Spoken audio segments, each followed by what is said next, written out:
ചേന്നമംഗലം കൊലപാതക കേസിലെ പ്രതി ഋതുവിനെ ഇന്ന് കുടുംബത്തിലേക്ക് തെളിവെടുപ്പിനായി കൊണ്ടുവരും എന്നാണ് അറിഞ്ഞു കേട്ട ന്യൂസ്. അപ്പോൾ ഈ നാട്ടുകാരുടെ ഒരു പ്രതികരണം എന്തായിരിക്കും?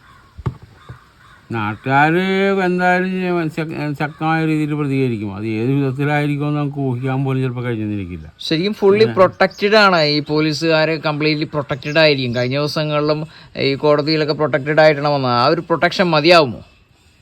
പ്രൊട്ടക്ഷൻ ചിലപ്പോൾ അത് പോരാതെ വരും. കാരണം ഇവിടെ ഈ നാട്ടുകാർ പൊതുവെ ഇവനോട് എല്ലാവർക്കും ഒരേ വികാരമാണ്. അവനെ കൊല്ലണമെന്നുള്ള രീതിയാണ് സാധാരണ എല്ലാവരുടെയും വികാരം.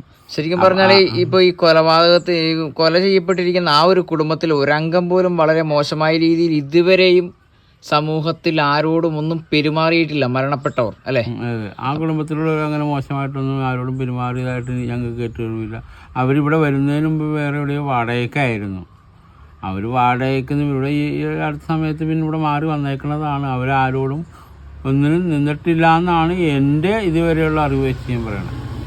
ശരിക്കും ഗംഭീര ഒരു പ്രക്ഷോഭം തന്നെ. ജനങ്ങളുടെ ഒരു കയ്യിലുള്ള എന്തായിരിക്കും അവരുടെ ഒരു മനസ്സിലുള്ള വികാരം എന്തായിരിക്കും നമുക്കൊന്നും പറയാൻ പറ്റാത്തൊരു സ്ഥിതിവിശേഷത്തിലാണ്. ഇപ്പോൾ നേരം വെളുത്തു കഴിഞ്ഞാൽ ഓരോ ചായക്കടയിലും അല്ലെങ്കിൽ കേരളം ഒട്ടാകെയും ലോക മലയാളികൾ ഉറ്റുനോക്കുന്ന ഒരേ ഒരു ക്വസ്റ്റ്യനാണ് ഈ ഒരു പ്രതിയെ സ്വന്തം നാട്ടിൽ വെച്ച് കണ്ടാൽ അവരുടെ പ്രതികരണം എന്തായിരിക്കും എന്നുള്ള കാര്യം.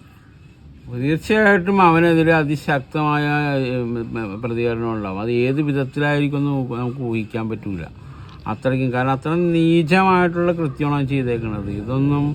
ഇത് നമുക്കൊന്നും ഊഹിക്കാൻ പോലും കഴിയാത്തൊരു കാര്യമാണ് ഇതൊക്കെ. ശരിക്കും മനുഷ്യത്വം ഒരു തുള്ളി പോലും അടുത്ത് വന്നിട്ടില്ല എന്നുള്ളതാണ് ഇതിൽ തെളിയിച്ചിരിക്കുന്നത്. അല്ല, മനുഷ്യത്വം എന്നുള്ളത് അശേഷമില്ലല്ലോ.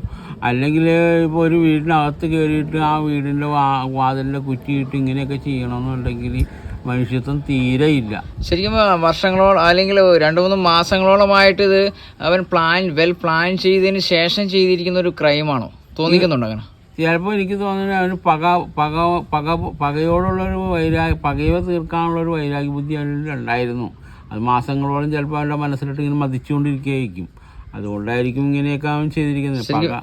പക ഇങ്ങനെ ഇത്രയും പകയോട് പെരുമാറാനായിട്ട് മനുഷ്യർക്ക് പറ്റുമെന്നാണ് ഞാൻ ആലോചിക്കുന്നത്. കൊലപാതകത്തിന് ശേഷം 2-3 ദിവസത്തിനുള്ളിൽ തന്നെ ഋതു എന്ന് പറയുന്ന ആ ഒരു പ്രതിയുടെ വീട് ആക്രമിച്ചതായിട്ട് കണ്ടായിരുന്നു. അതിനെക്കുറിച്ച് എന്താണ് പറയാനുള്ളത്? അത് അവൻ്റെയൊക്കെ മുൻ കൂട്ടാളികളാണ് ആ ചെയ്തിരിക്കുന്നത്. ഇത് നാട്ടിലുള്ള ആൾക്കാർക്ക് അത് മനസ്സിലാവും. നാട്ടിലുള്ള ആൾക്കാരെല്ലാം ചോറൊക്കെ തിന്നുള്ളത്. അപ്പോൾ അവനിപ്പോൾ ചെയ്തേക്കുന്നത് ഞാനിതിനകത്തൊന്നും ഇല്ലെന്ന് വരുത്തി തീർക്കാനുള്ളതാണ്. ഈ കഞ്ചാവ് ലോബിയിലൊന്നും ഇല്ലെന്ന് വരുത്തി തീർക്കാനുള്ള ഒരു അഭ്യാസമായിട്ടാണ് എനിക്ക് തോന്നിയിട്ടുള്ളൂ. ശരിക്കും കേസ്